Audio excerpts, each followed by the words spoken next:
Hola, saludamos a todos los escuchas de este podcast, Diálogos con Compromiso de la Asociación Civil Ávila Monserrate, una organización dedicada a la promoción de los derechos humanos, la democracia y las políticas públicas de migración. Este podcast es posible gracias al patrocinio de la Fundación Konrad Adenauer. Hoy trataremos el tema América Latina, un continente crispado, y nos acompaña para ello el sociólogo Tulio Hernández, a quien agradecemos mucho que nos acompañe en Cabo. Gracias. Gracias, placer para mí.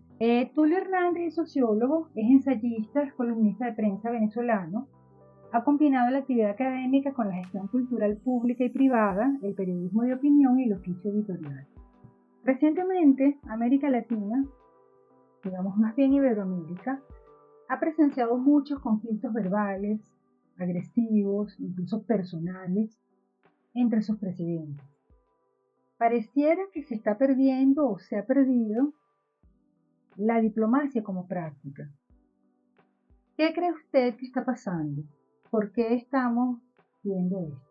Bueno, efectivamente uno de los dramas contemporáneos de América Latina es la fragmentación, los ataques personales, la pérdida de la sindéresis, el incremento de los conflictos. Y creo que esto tiene que ver directamente con dos cosas. Primero, la gran polarización política. Y segundo, la pérdida efectivamente de la práctica diplomática profesional. Entonces hoy tenemos una región desgarrada, rota, fragmentada, en polémica permanente. Por ejemplo, podemos recordar la cantidad de países que han roto o están rompiendo relaciones. Entonces, el viejo sueño de una América Latina unida, las ideas de Bolívar, las ideas de la lengua unificada de Andrés Bello, la raza cósmica de Vasconcelos, la vocación internacionalista de Martí, hoy está totalmente perdida, rota, y entró en esta dinámica obscena, vulgar, mediocre, en la que la diplomacia como arte, como profesión, se empieza a perder. Eso complica aún más a la región. ¿Y usted vislumbra, hay una salida para esto? ¿Cómo volver al lenguaje elevado, el respeto por las formas, a pesar de las diferencias? Se pudiera decir, para parafrasear al cineasta Almodóvar, que América Latina o Iberoamérica es una región al borde de un ataque de nervios. Sí, yo creo que es fundamental recuperar la unidad de América Latina, como tú dices, independientemente de las diferencias.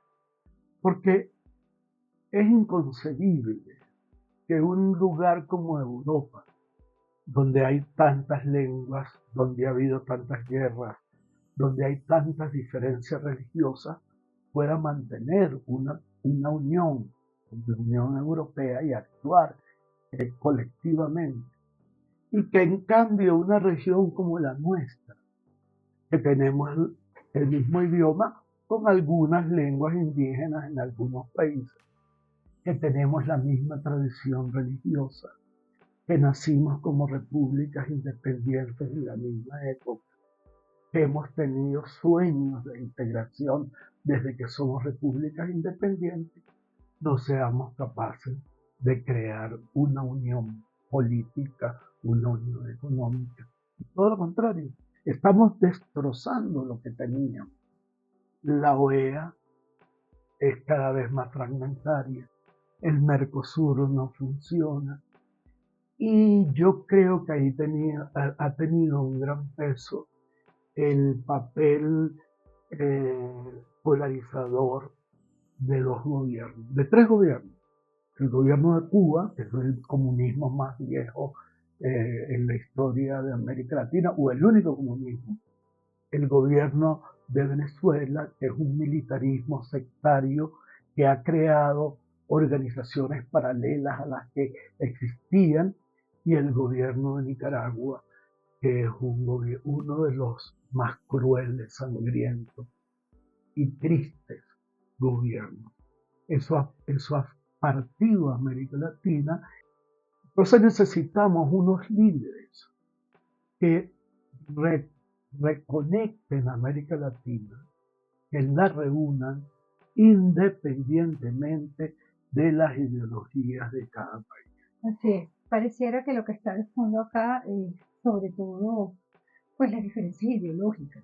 Es una guerra fría local, pero también una guerra fría que tiene que ver con la presencia de Eurasia, es decir, China, Rusia, Irán, tratando de intervenir en América Latina, sobre todo para separarla de los Estados Unidos.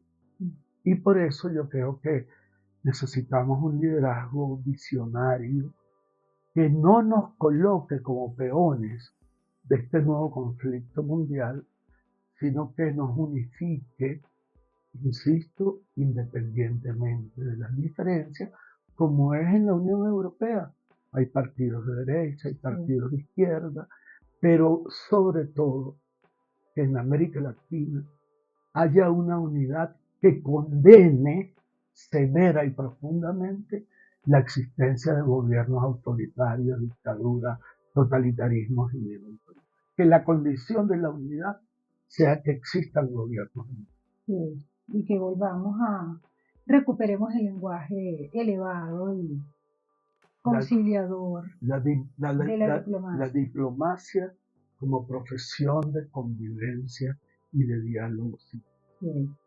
Bueno, Tulio, gracias por estos minutos y bueno, agradecidos en Gabriela Monserrate y su espacio Diálogos con Compromiso. Gracias.